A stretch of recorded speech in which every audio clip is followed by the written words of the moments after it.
I entered a 40-player pre-release tournament of the new set Perfect Order, and somehow I walked out 5-0, taking home 12 packs. If you wonder why I'm giving away my packs, well, it's because I traded off one pack for each promo card I was missing from the pre-release kit. I simply wanted to secure all promos before it's too late. For anyone new to pre-releases, here's how it works. Every player gets a build and battle box. Inside is a ready-to-play 40-card deck, plus 4 booster packs from the new set Perfect Order. There are 4 different promo decks you can pull, and it's completely random which one you get. You get 30 minutes to crack your packs, upgrade your deck, and swap in whatever you want from your pulls, as long as your deck stays at 40 cards.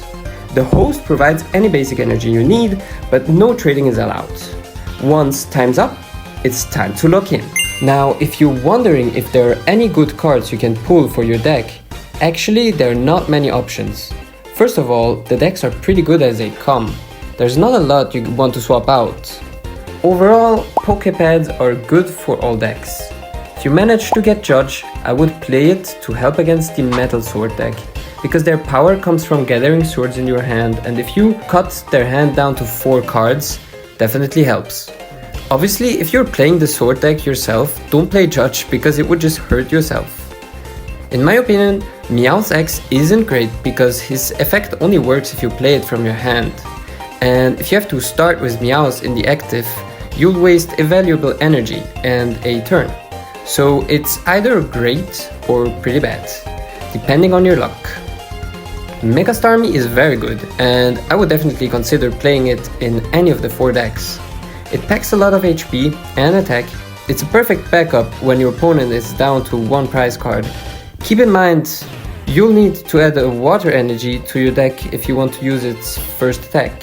Fits perfectly in the Metal Sword deck because you can simply swap all metal energies for water energies, since your main attacker requires only colorless energies. Mega Zygarde is pretty good too, and I would definitely play it in the fighting type decks. Out of my battle box, I got the Doublade deck, aka the Sword deck, and I was super stoked because this is definitely the best deck you could get for this pre-release. Not only is it the strongest, but it's also the simplest one to play out of all 4. The game plan is simple. If you win the coin flip, start first so you can evolve your little sword on your next turn and instantly attack. Doublade's attack is broken in this pre-release format. It hits 60 for every sword in your hand. So if you have 3 swords in hand, Doublade hits for 180 damage, knocking out almost everything your opponent could have in the active spot. Klefki seems like a good card at first glance. It hits for 30 and you can lock one of your opponent's attacks. Seems pretty good for a pre-release, right? But unfortunately the fighting decks have the new special fighting energy that negates effects like this one from Klefki. And Sperperior from the grass deck has 2 different attacks to choose from, so that's why I made the decision to swap the 2 Klefkis out. Of course this meant I was gonna mulligan a lot, but at least I knew I had a 100% chance to start with a sword in the active, which is actually pretty important in terms of prize racing. Those are my final 40 cards I played throughout the tournament. If you don't pull any extra Pokepads from your packs, I would suggest swapping out the 2 Klefkis and the Waitress for 3 energies. Alright, enough about the cards, it's time to dive into the matchups. I faced a total of 3 Sperperior decks. The matchup is definitely in favor of the Sword deck, because all metal Pokemon in this deck have grass resistance, which prevents a one-hit KO from Sperperior's first attack. Add the Stadium on top and you get 60 less damage per attack, which means the grass deck does little to no damage at all in the early game, and overall it takes longer to set up compared to the Sword deck. Only 1 of 3 matches I had against a Sperperior deck ended up being very close.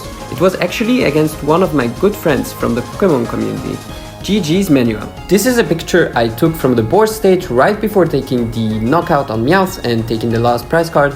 As you can see, he only took 1 prize card, but he was very close from winning the match.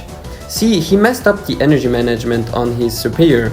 If he had 3 energies on it, he would have knocked out my Doublade in the previous turn. Keep in mind, the more swords you lose in battle means less swords in hand, so your maximum damage output becomes less and less for every prize your opponent takes. I faced 1 Tyrantrum deck, and honestly, the ability of Tyrantrum being able to beef up to 330 HP is very scary. Thankfully, my opponent started with Meowth EX in the active, yay! And I won the coin flip, so I was able to knock out his Meowth on the third turn and take a 2-price lead very early on. That didn't matter though, because he didn't find a Tyrantrum and passed with only one Pokemon in the active. And when that Pokemon was knocked out, he didn't have any other Pokemon in play. And I won without even taking the last prize card. The judge told me this was the quickest round played so far. The final match was a mirror match between me and another Sword player. We both were the only ones with a score of 4-0. However, my opponent had Mega Starmie EX in his deck. On top of that, he won the coin flip and obviously he decided to go first.